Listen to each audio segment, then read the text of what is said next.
Santo pa rin kamot, di kita kalupig sa Ginoo sa pagpanghatag. Because He is the supreme giver. So, according to the text, Psalm 116 verse 12, what shall I repay the Lord for all His benefits towards me? Okay. Sa may mong mababayad sa Ginoo, sa tanang benepisyo nga imong nadawat gikan niya. In fact, dili magani katingali maka-ihap sa kadaghan sa benepisyo nga imong nadawat gikan niya. And I believe every day daghan na to wa gani ta ka-notice nga nakadawat tag benepisyo gikan sa Ginoo. Okay. How many of you nga pagmata ninyo mingon mo, Lord, salamat sa bagong adlaw sa akong kinabuhi. Okay. Every time you wake up in the morning, it's a new day. Okay? Dili tanan gitagaan o oportunidad ana. May uban nga wa na makamata. Kita nakamata pa. Okay? Baskog pa og lawas. Okay. So, niyon si David, what shall I repay the Lord for all His benefits to me? Okay. Nagkarawat ba mo dakong gasa sa gikan sa usa ka higala o gikan sa usa ka printing nga dako kay gasa ba bilihon kay gasa makaingon ka, how can I repay this? Saan na ko pagbayad ini niya? Murakag na kuan ba? Murakag na tungod sa kadako sa imong nadawat murag nakahimog utang na loob sa imuha. Maningkamot kang ibalik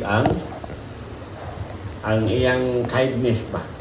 So this is actually the heartbeat of the psalmist na nagsulat ini. How can I repay God for all His goodness to me?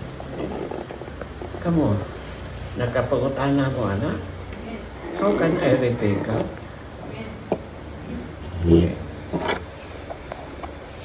How can you repay God?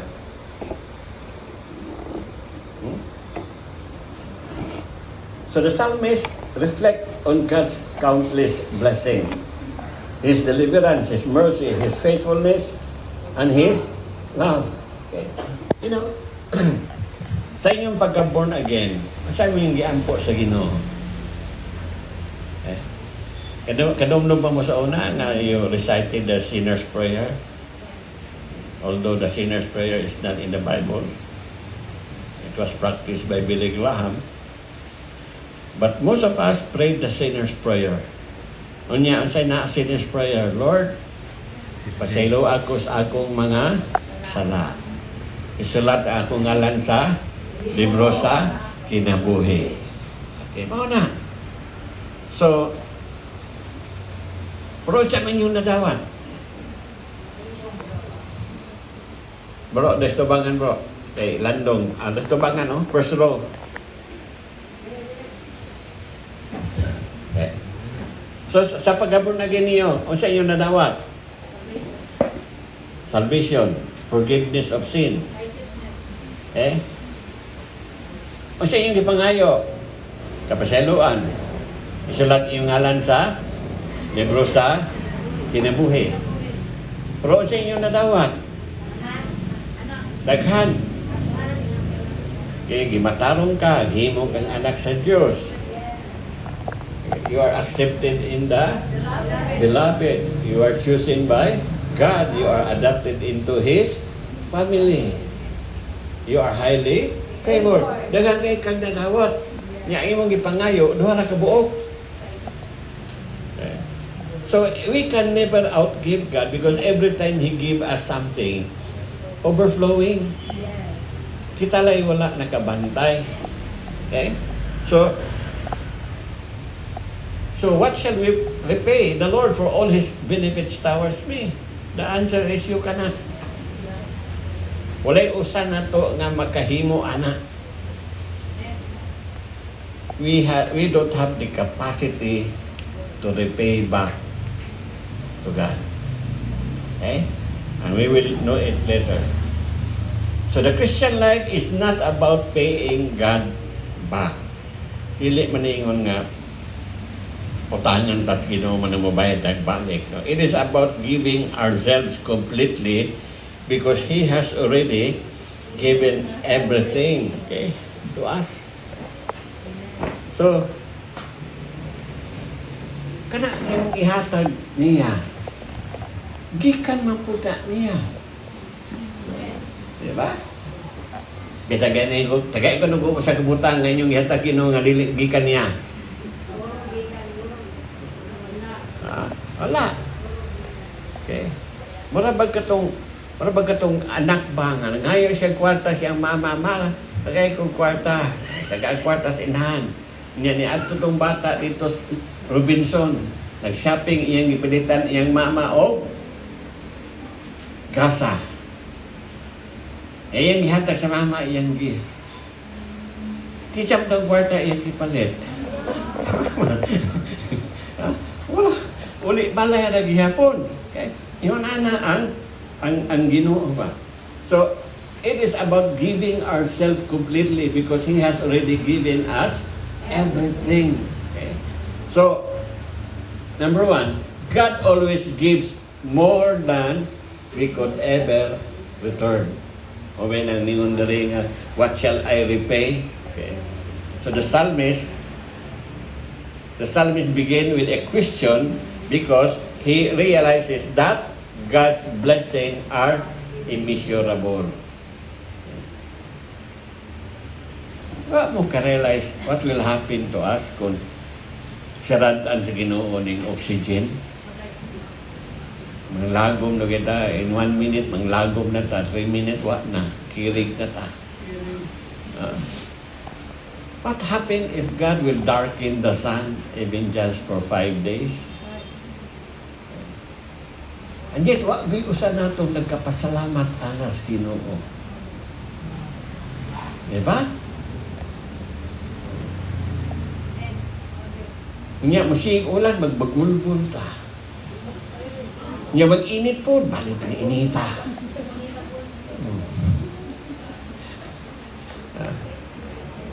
So, immeasurable ang panalangin sa Ginoo. So, every breath we take is a gift from Him. Naningon si James nga, every good thing given and every perfect gift is from above, coming down from the Father of light. Okay? All His benefit. Okay? Ang gamit sa psalmist, all His benefits. Not one blessing, not few, okay, but all. Okay? So, you just consider this nga, ang panalangin sa Ginoo, ano yun nga, everything good originate from God. We sometimes think we are self-made. Okay? Everything good. Okay. Bilang man ninyo nagkapasalamat? Ang mga asawa, bilang ninyo nagkapasalamat? Nagkikisahan mo Ginoo sa inyong bana. Ha? O bilang ninyo mga bana nagpasalamat kay katagaan mo Ginoo kasawa.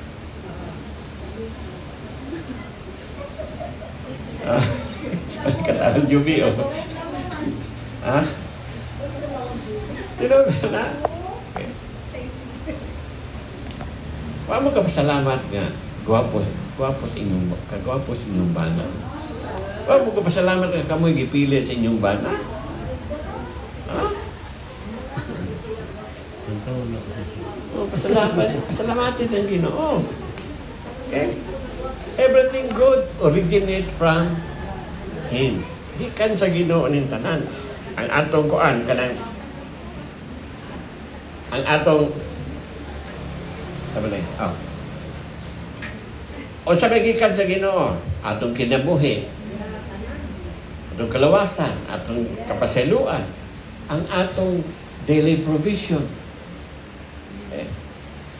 Natay malungag, natay makaon. Sa kadagas provision, ang uban, mga panos na lang, pangmatay na lang. Okay. Atong pamilya, ang gracias Ginoo, ang kaluoy sa Ginoo, ang kalinaw gikan sa Ginoo. Huwag magpasalamat sa kalinaw sa Ginoo. Sa ubang nasod, gagira. Okay. The Holy Spirit. Ang kinabuhi walay katapusan. These are the things na akay natong pasalamatan sa Ginoo. Ang matag ginhawa nga atong giginhawa matag gutlo. That alone dako na kay ng butang nga atong pasalamatan sa Ginoo. Okay. Amen ba? Amen. Okay. So ang Biblia nag-remind nato nga kung walay Ginoo, we have nothing, we are nothing, and we can do nothing. Yeah. So, manay atong, marag na atong mahimo.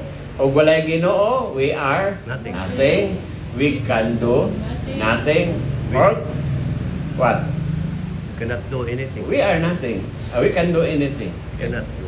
So, walay Ginoo, wala gyud ta mga igsoon. Okay. Example, how are you going to repay your parents? Saan niyo pagbayad sa gugmag, sa kaayo sa inyong mga ginikanan, kamo mga anak? Okay. Probably naman, you will honor your parents, you will love them, you will care for them, but actually, you can never fully pay them. Dili. Di mo hingpit nga makabayad sa mga kahago o pahigugma sa inyong ginikanan din na kaninyo. Okay? So, stop measuring what you give God. Instead, remember what He has already given you. Kaysa may maka-remember itong nag-viral sa unas Facebook. Usa ka batanon, naghinambog siya nga nakababalay siya, gwapong balay. Okay? Di na ni comment, pasalamati ang Ginoo. Nitubag siya, mabuhay po ilabot ng Ginoo ini, ako ng tanang paningkamot. Na nisamot siya, gilamok siya, mga comments ito. Abi niya, sa iyang paningkamot, muna nakapabalay siya, wa kuno'y labot ang Ginoo. Unya, niyo man ang Biblia, God give you the power to get wealth. Okay. Tagaan siya katakos, nga makahimo tag makapangwanta ta, na ta source of income, okay. Katagaan ta niya kaalam, katagaan niya tag mga abilities to perform para magkatrabaho ta. So everything nga naani mo gikan na sa Diyos, dili ka makaingong way labot ng Ginoo ini. Ako ning paningkamot. Okay.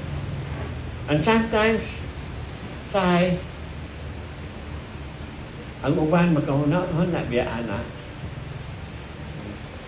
they are so successful because naningkamot ko sila.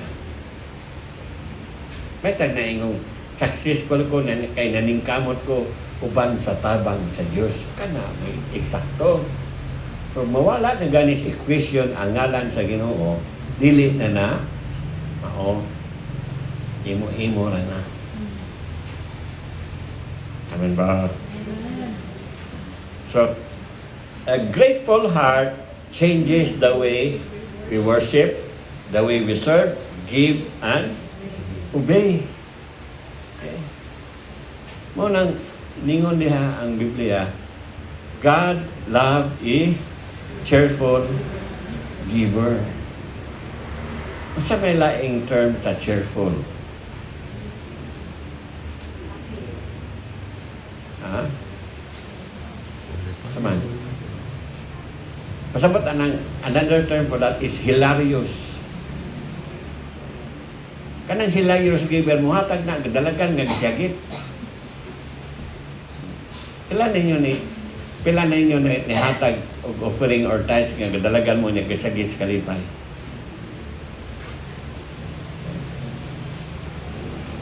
Napo pinabasahan kahapon na nagtudlo ningon nga tithing is a deception. Ano man na mong deception ang tithing? Okay. Number one, it is not a sin to give to God. Dili man sala ng watag kas Ginoo. Whether ang imong gihatag tithes or offering, it is not a sin. So how come nga nahimo ng deception? In fact, ningon si kuan itong usa sa akong favorite author, si Alcorn. Ingon siya nga, the fastest way to become like Christ is through giving. Because Christ or God is the supreme giver. So the more you give to Him, the more you'll become more like Him. Okay? So, kung na imong kasing-kasing mapasalamaton, ang imong worship, passionate, malipayon, okay? Uban usahay, magsimba di naman gani, ganahan mo palakpa. Di ganahin mo isa. Okay?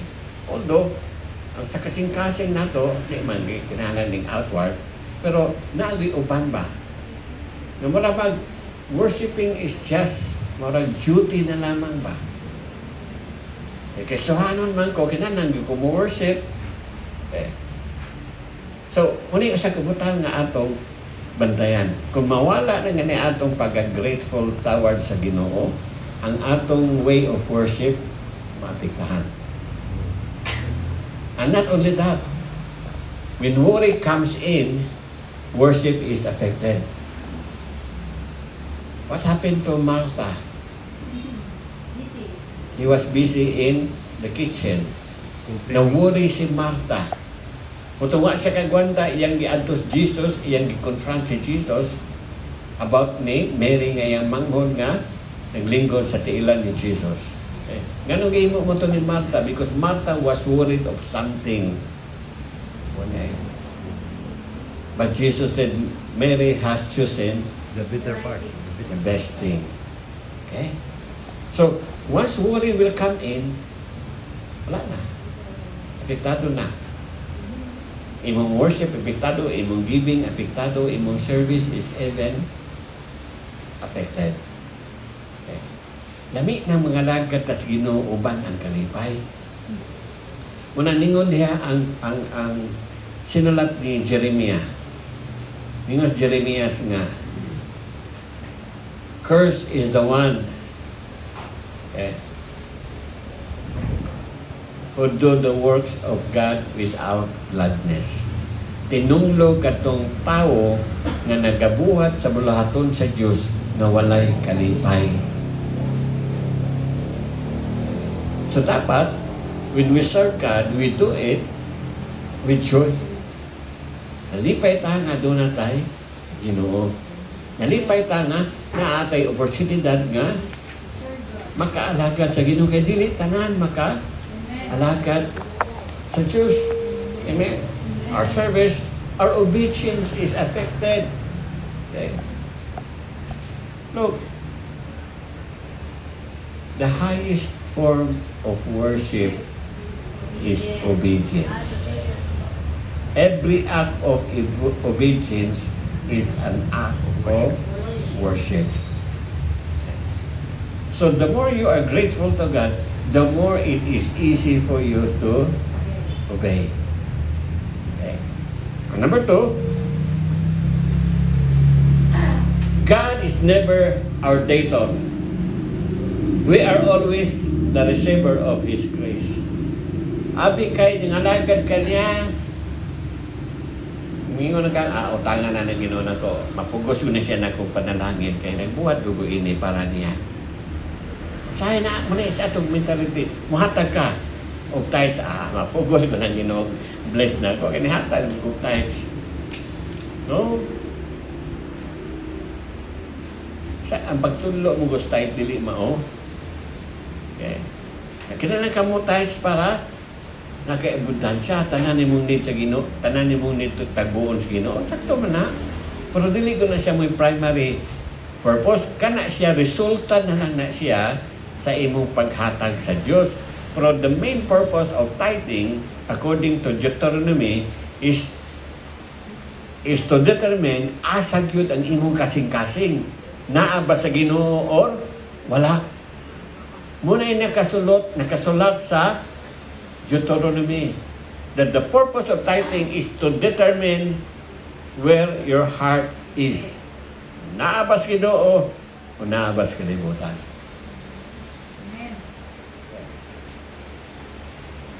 Dili utangan ng Ginoo kay namuhata.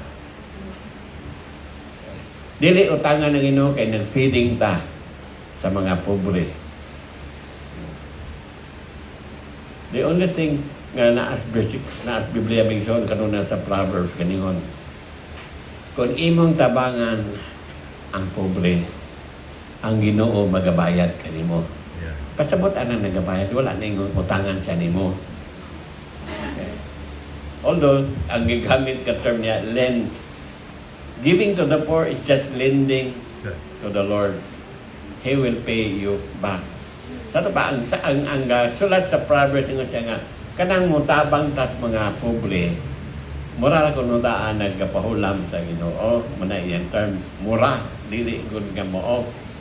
So actually, when the Bible said God will pay you back, it means nga, it is a principle. Nga kung muhatag ka, nagoy mo balik din mo. Okay? It is the principle of sowing and reaping. Wa kay gihatag, papo kay maani. O na kay gihatag, naapo kay maani. But please, do not use giving as a tool.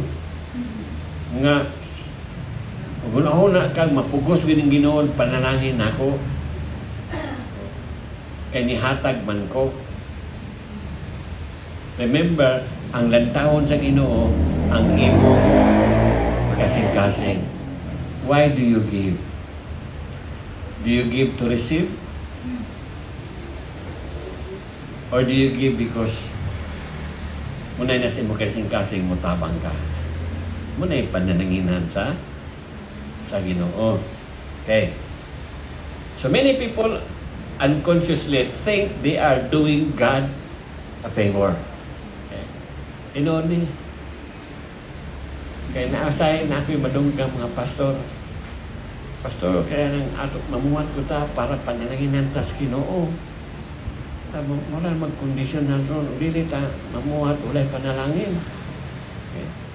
Kanang panalangin, resulta na lang unta na. Namuhat ta tungod kay tungod kay higugman ta sa Ginoo. Ganahan tang muhat dalag himaya ngadto sa iyang nganan. Dili tungod kay ganahan tang makadawat o panalangin. Okay? So, but Scripture teaches the opposite. Everything we offer God first came from Him. Muna nangutan na ko ninyo ganiya. Kung sa may inyong gihatas, Ginoo nga dili ka niya. Ha?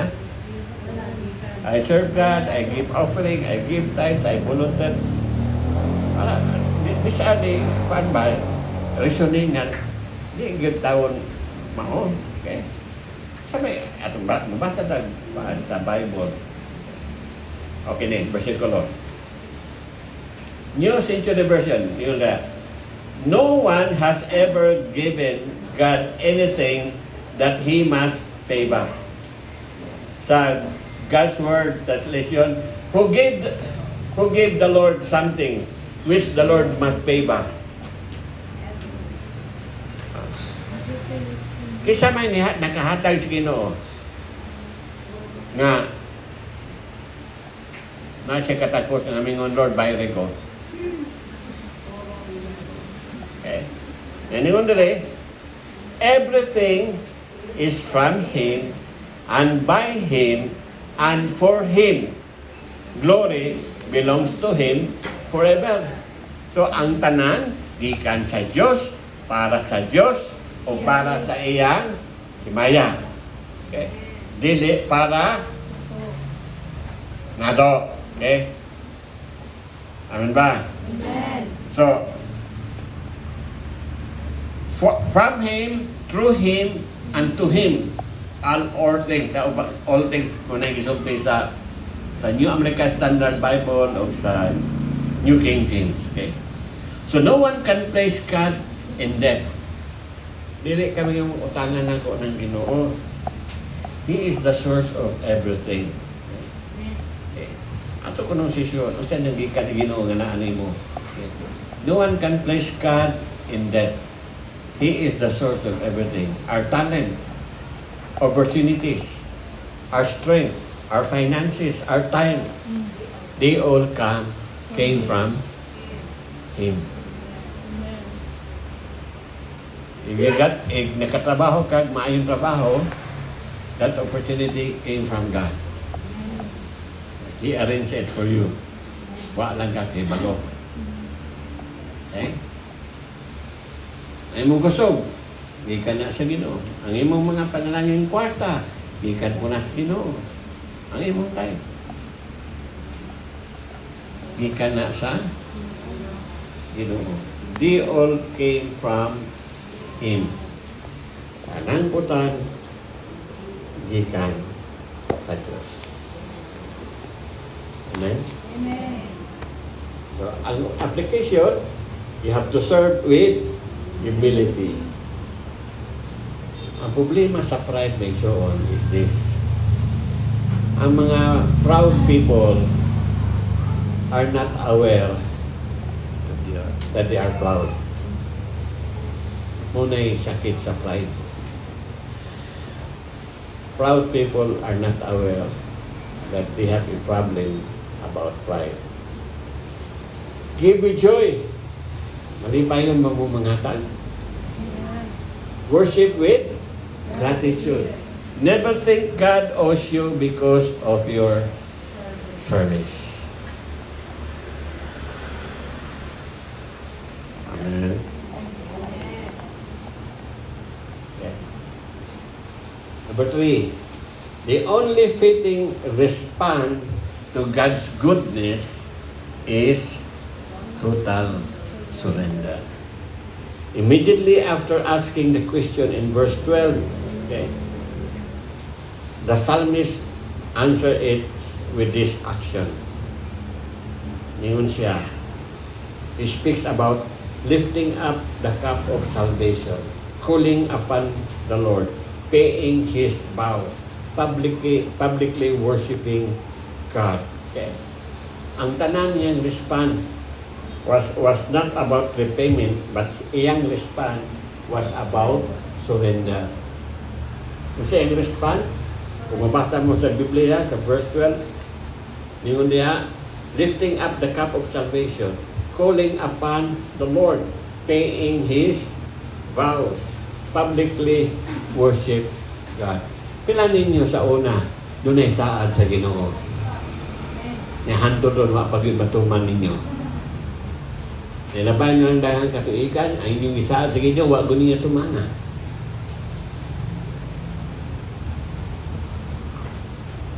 So, samot na ay mag-born again nga ko anya, grabe ang pagka-born again, kaya ayos sa grabing sakit, grabing pagpasalamat niya, no, na siya ko nga, Lord, mamuhat ko kuan nimo sa imong gingilan sa tibok ng kong kinabuhi. Anya karon wala na di na masimba. Asa naman ang saad sa Ginoo? Yung saad. Okay? So pay your vows. Okay? Pay your vows, then publicly worship God. Kining atong ginahimo ron, this is public worship, or we call it corporate worship. Iniusa nga panagsimba. So we gather together, okay, to thank God in public worship. So when you stop going to church, then you stop publicly worshiping God. In fact, i-recommend na sa Book of Acts that we should not despise the gathering together. Kaya mo na may panahon na we are to encourage one another. We are to pray for one another. Okay? So we can attain what we call the biblical unity na ingon sa Bible. Okay. Pero may nalamang sa Pilipinas, it's not happening here. But in some other places, in America, in UK, churches are closing down. You know why? Wala na may manimba. Ang worst dito sa UK, ang mga simbahan sa Kristohanon, ipamalit niya ang namalit mga Muslim. Kaya wala naman ito simba. Kaya lagi, basta din tao makatagantan na o success, malimta na yun ang tao na Ginoo. So God does not ask us to repay Him. He asks us to belong to Him. Our greatest gift to God is not money, but ourselves. Wala imong kinadak ang gasa sa Ginoo, dili ng kwarta, kundi so, sa may ganahan sa Ginoo.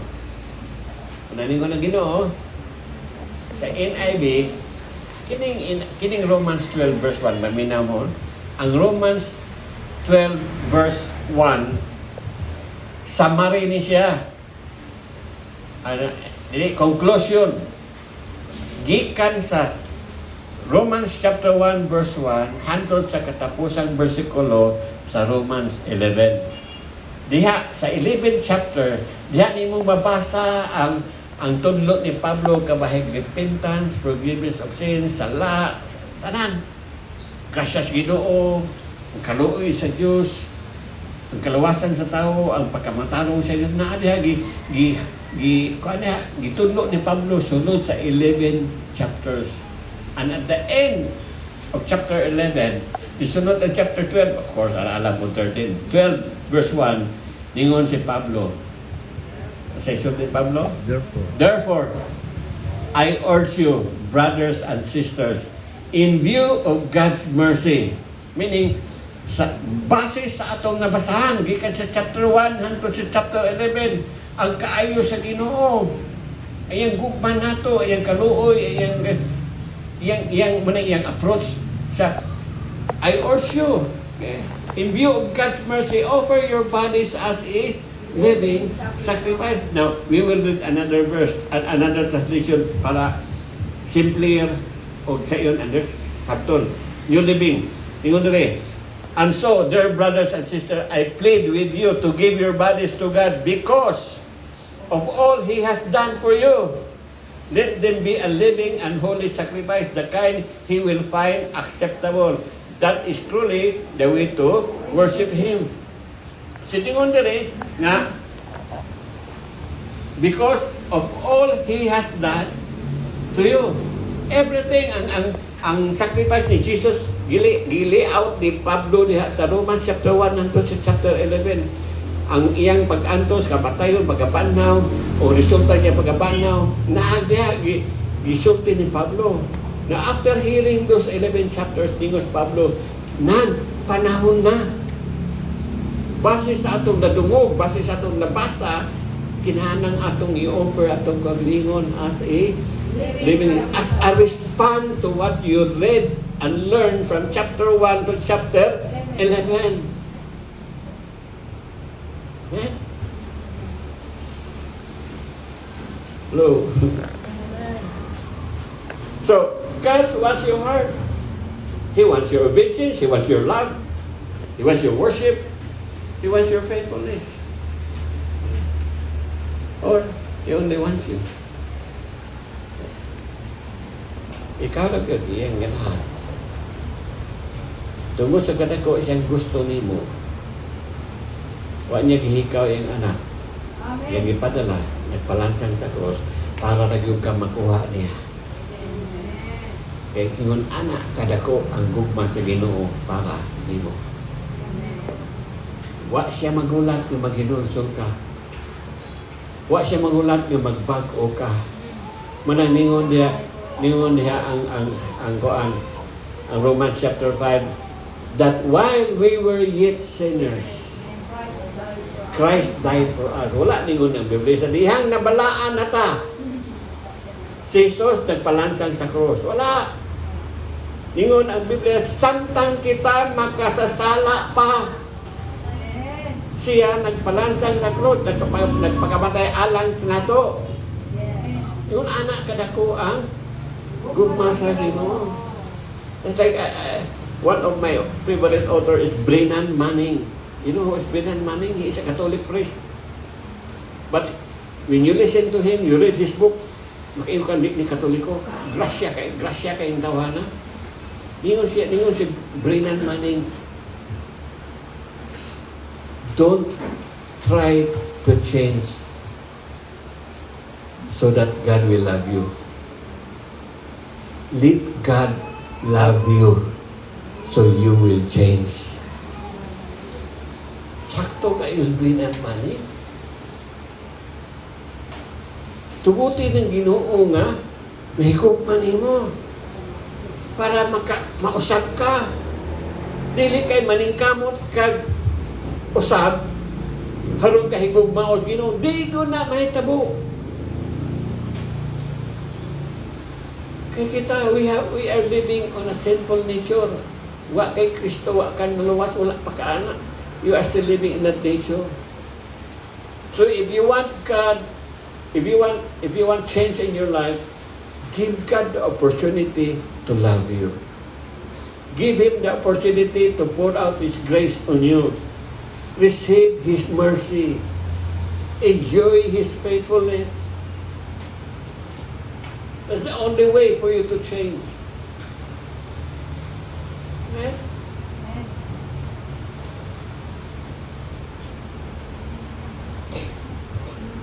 Nay, kasi tinuon ni dili ni siniaw, ha?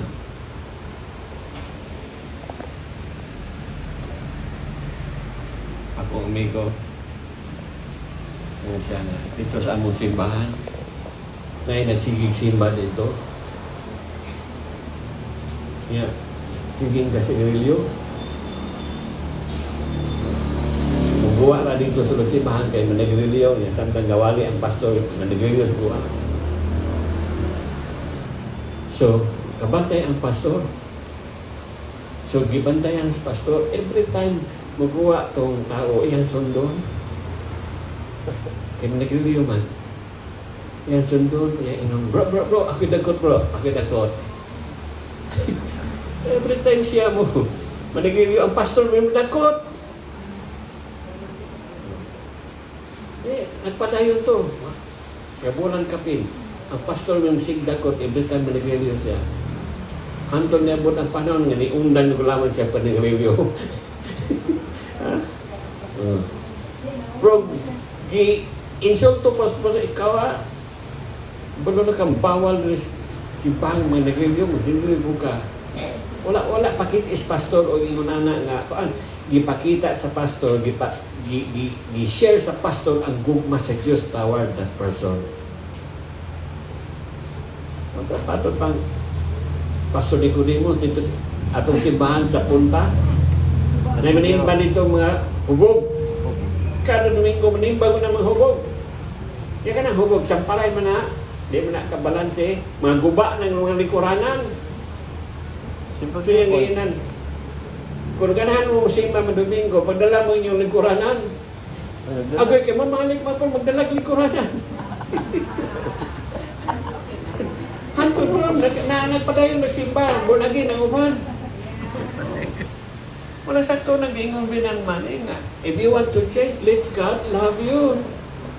Ayaw pa rin kamot sa imong kagalingon. Tuguti ang Ginoo nga mo usap, nimo pinagi sa iyang kugma. Kay our God is a God of restoration. He will restore you. Amen? Kung sakto po itong giingon sa igsoong pati, ang simbahan, panimalay sa Diyos, kung kinalag insenso mo nang kinalag sirilyo. Kaya pwede na mao. Okay. Amen? So, surrendered people become joyful people. So what shall we repay the Lord for all His benefits? The answer is, you cannot. Because everything, everything From Him. came from Him. Wala nang all. By Him. Sila nang gulang. So,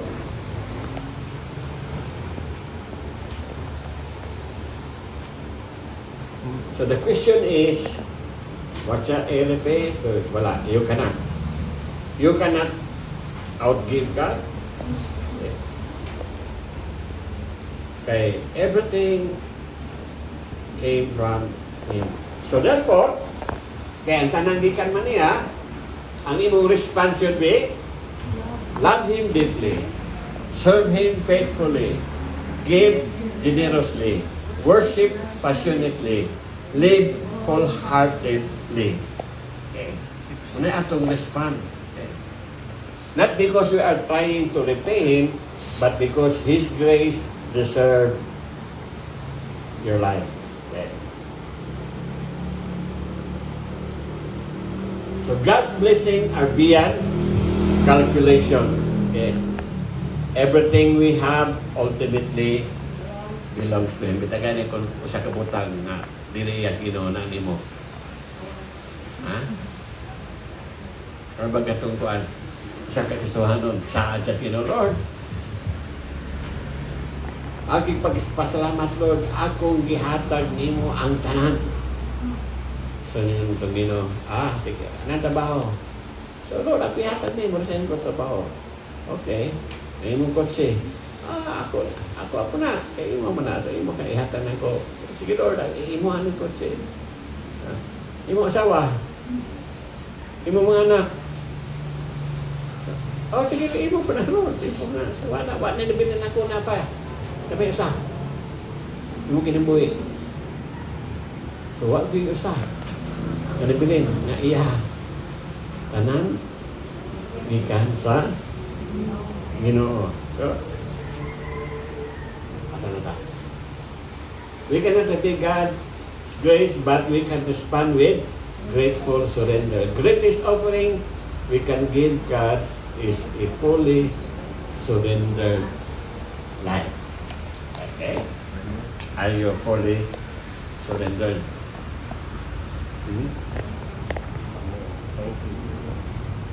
So, do you think you can repay God? Okay, so, sa imong mahimo man? You just respond? Respond with Full surrender. Ibalo mo may son. Pag nangandoy mo gamito mo Ginoo sa dagkong pamaagi, there's only one thing required. Total surrender. Moabot mo anak nga punto nga you are totally surrendered to God, you will see signs and wonders. You will see miracles.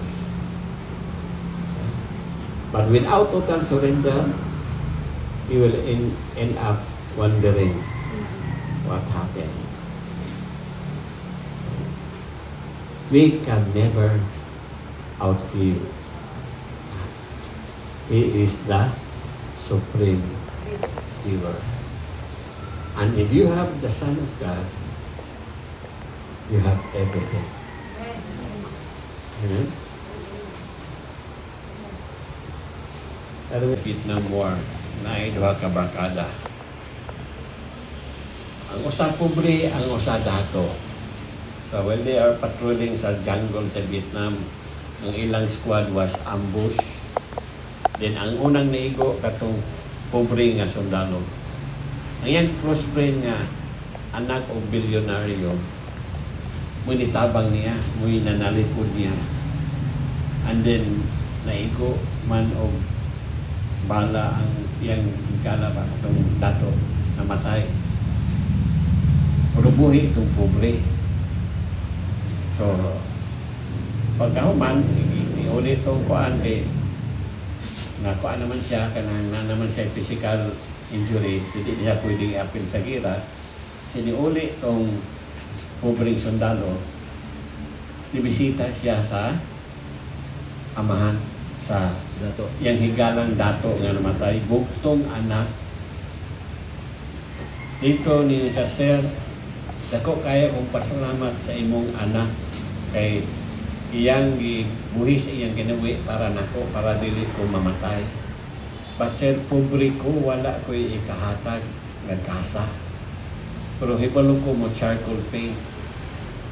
Akong nahimo siya charcoal kanang paan, hulagway sa anak pa. Sa sir, muli picture sa imong anak. Moro gani ako ihatag ng gasa isip pagpasalamat sa gibuhat sa imong anak diri kanako. So gidawat sa amahan. Yang gi-frame, yang ibutang nito sa entrance sa iyang mansion. Then after many years, namatay ang amahan. Ngayon nagpa-auction. Ato itong mga auctioneer, mga dato, kay dagang i-auction dito, mga mansion, mga antique, mga luxury cars, kay mga villas, kay mga jewelries. Ni ato itong, ang pobreng sundalo ni ato po kay iyang gilantaw to iyang circle painting sa itsura siyang igala. The paint sa igala sa anak. So nagsugod na ang auction.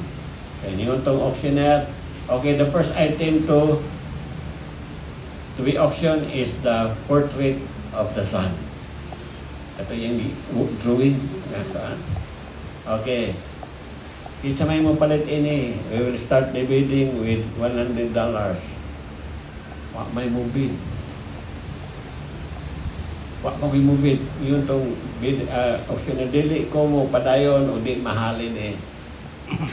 Naluoy itong gadluwing kaya wala mo palit siyang ginuwing ba. Sa sir, I will bid $10 kaya $10 at kung kwarta. I will bid $10. Say, okay. Wa nila yung bidders o $10. Wa naman yung yun. Ay, di may interesado na. Ihatag na niya. So siya may nilaog. Gihapak sa auctioneer to iyang sa tawa na gabi o martilyo ba na. Okay, the auction is over. Manang auction. So siya pag ani, napay mansion, napay villas, napay jewelries, napay mga luxury car. Okay, let's proceed. So ningon tong auctioneer, no. According to the will of the owner, whoever gets the sun has everything. Wow. So kay siya may nakakuha sa portrait sa anak, iya ang tanan. Ang mansion, ang villa, ang antique, ang mga deposit sa bangko, ang mga jewelries, mga luxury car, iya sa tao nga nakabaton sa anak sa Diyos. So if you have the Son of God in you, you have everything. Amen? That's the reason that we can never outgive God. Amen? Hallelujah. So let's enjoy God today. Okay? Let's thank Him for all His goodness for the past 36 years. And expect for greater blessing that will come in. Okay? You try to imagine our church building. Okay? Di ko ganahang church building nga murag. Kaya na bang karaan na gapon nila na itsura, na i-close, na tubangan. I want something modern. An aircon. Aircon, ha? Aircon. Dapat lang aircon. Okay? Okay, so let's pray for that. Let's expect the goodness of God. Amen? And you know what? All those things starts here. Amen. And guwa dire. Okay, what you believe, you speak. Okay. I believe, therefore, I speak. Ningos Pablo, nito o man ko, akong isulti. Amen? Yan iyon siya ang Ginoo sa Book of Numbers, chapter 14. Ningon ang Ginoo ka Moses, sulti ang mga tao. Speak. Unsay akong madunggan, gikan sa ilang mga baba, mo po'y akong buhaton. Okay. So kung si tekstoya nga among church aircon unya, gwapo, may buhaton sa Ginoo. Okay. Pero ngayon ka nga, lisod man namukin na wala kayo ni budget. Apo tayo budget. Ha? So careful ha? Increase your level of expectation. The book of Psalms says, our expectation comes from God. Okay? Gikan na sa Diyos. Okay? So use your imagination. Our God is able to do exceedingly abundantly more than what you can imagine, more than what you can think or imagine. Suon sa imagination, walay limit. Why take-tihik ng imagination? So ayaw take-tihik, libre na na. Ha? Pero dakong kahimuan. Dakong kahimuan. Amen? So Lord, we thank you, God, for your word. Thank you, Lord, that you are the supreme giver. We can never outgive you, Lord, because everything comes from you. What we have, Lord, comes from you. So Lord, we just want to celebrate your goodness today. Because I know, Lord God, you will remain faithful and good to each one of us. Lord, we even we even lift up our level of expectation for more, God. Because, Lord, I know that it is your desire that we will have a nice church. Yes, Papa. Dili man tingali dako kayo, Lord, but a nice one. Lord, so we can comfortably worship your name.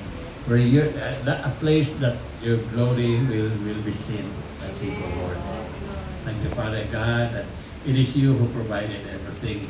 And Lord, you will provide likewise the budget that we need for the church building. Salamat, Pino. And Lord, all of this came from you, God. And Lord, I thank you that you will never fail us. Your faithfulness, God, will sustain us. Your grace, Lord, will provide for us. And God, your mercy will preserve us. Salamat, Lord. Taray kung kasi katapusan. Bless each one of us more abundantly. In Jesus' name we pray. Amen and amen. Hallelujah. Come on.